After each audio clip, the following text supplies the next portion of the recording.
really going to change recidivism and if we're really going to change crime, then we have to look at poverty. We just have to. I know people don't want to, and I know people don't want um, to acknowledge the fact that crime and poverty go together, but these are facts. These are facts, and that's why my title is Digesting Media with Truth. So let's talk about that. Let's get into that topic because a lot of people will talk about prison and time for the whole show, and I don't want to do that. I want to hear your topic. Okay, so first things first. You know, we have to be careful in these times. The headline is designed to spark you. It is. Unfortunately, clickbait. Clickbait is a thing. Clickbait sells. People get paid for clicks, right? On our social media. So we can't act like we're oblivious to the fact that headlines are for clicks.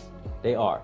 So when you look at an article and you look at its title, always go in and really digest the information. I think it's time to slow down with our information.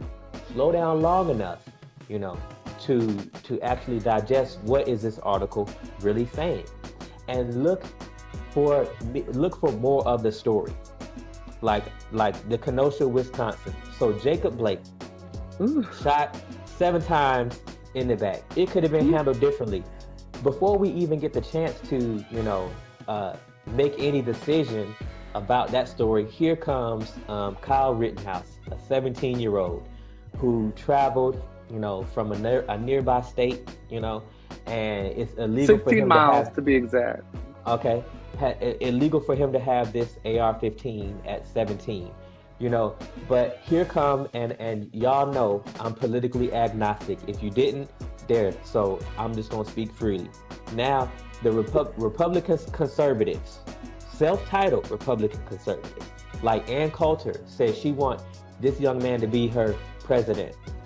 You know. Wait. That's what Ann Coulter said. Oh. Christians have a Christian site has raised over $100,000 for this kid. Now, I'm not even gonna get down to the facts of what's right and wrong in this story, because I'm talking about digesting media with truth. And so people determine their own truths, right? But the way you digest the information will lead you to the truth.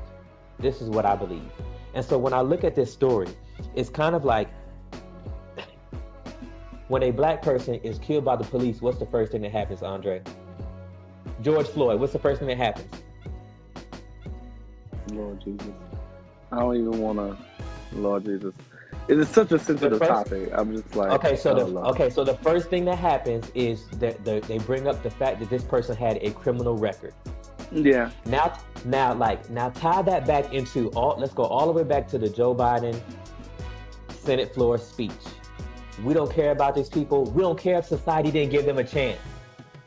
Those are his exact words. We don't care if society didn't give them a chance. They need to be locked up. We don't care about rehabilitation. Go look up his speech. No, I saw it. Okay, so for those who haven't, please go look it up. And so it all plays a role into how they want us to digest the media to where nothing changes. You determine who they is. But I'm just saying, they want us to digest this media to where nothing changes. And it's like, so when Kyle Rittenhouse, he's 17 years old, and he got bodies on his hands now. And there is immediate defense of him. Just look at the timeline. Before the whole story is out, it's immediate defense of him that he was in self-defense. There's no possible way that they could have been trying to disarm him so they didn't shoot nobody else. Then this is what makes matters worse. Then they bring up the people he killed. They bring up their rap sheet. Like, people are rejoicing. I'm on some army, I'm on some different groups on Facebook because I digest all information. I digest media.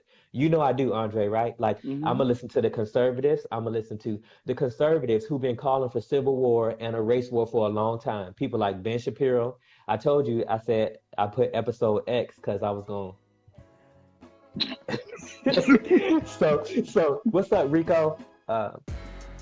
Bennett, I know him from a long time ago. But when I look at what's happening, it's like they want you to not only digest what they want you to digest, but you have to go and get the whole story. 17 years old. It's illegal. How did he get that gun, first of all?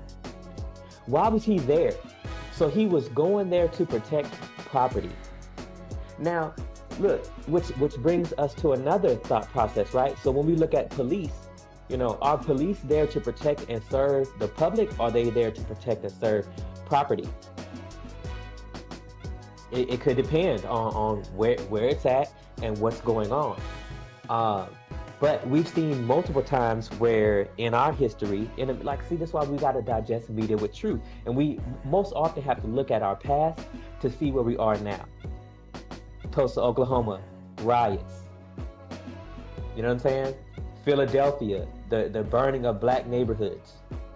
The bombing.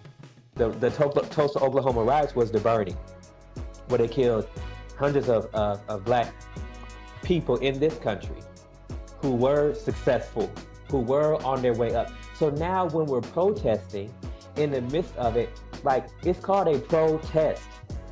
It's not supposed to feel good. It's not supposed to be comfortable. And we must separate protesters from rioters and looters. You can't conflate the two. But I, for one, think that it is very courageous to push against the machine. It's very courageous to critique your country. And that's what makes you patriotic. Because there's very large, conservative and